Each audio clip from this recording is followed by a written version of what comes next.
حضرات محترم، آج ہم بات کریں گے کہ رمضان کے مہینے کا نام رمضان کیوں رکھا گیا۔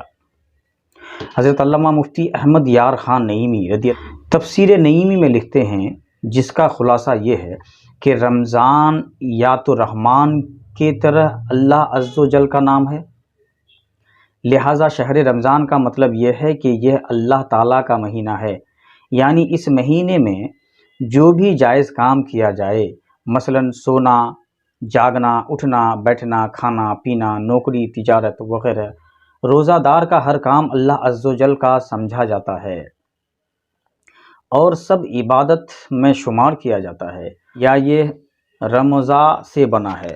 رمضاء کے معنی ہیں موسم خریف کی بارش، یعنی جس طرح موسم خریف کی بارش سے زمین کے سارے گرد و غبار دھل جاتے ہیں اور ہر طرف تر و تازگی اور ہریالی آ جاتی ہے، اسی طرح رمضان کا مہینہ سال بھر کے گناہوں کو دھو کر مسلمان کو تر و تازہ بنا دیتا ہے اور نیکوں میں داخل کر دیتا ہے۔ یا یہ رمز سے بنا ہے۔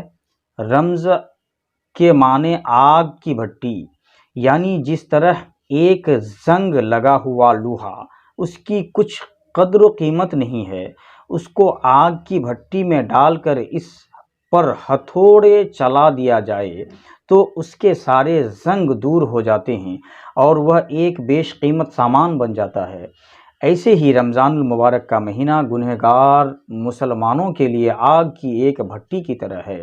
اس میں بھوک اور پیاس سے دلوں کے میل دور ہو جاتے ہیں اور شب و روز تلاوت قرآن پاک اور تراویح اور دیگر نوافل کے ہتھوڑے سے ایک قیمتی انسان بن جاتا ہے۔ اللہ عز و جل کی بارگاہ میں اس کی قدر و قیمت بڑھ جاتی ہے اور بزرگوں میں شمار کیا جاتا ہے۔ الغرض رمضان المبارک کا مہینہ بے شمار فیض و برکات کا حامل ہے۔ رمضان کا روزہ ہر مسلمان بالغ عاقل پر فرض ہے، اس سے انکار کرنا کفر ہے۔ بغیر عذر شرعی چھوڑنے والا شخص گنہگار اور دوزخ کا سزاوار ہے۔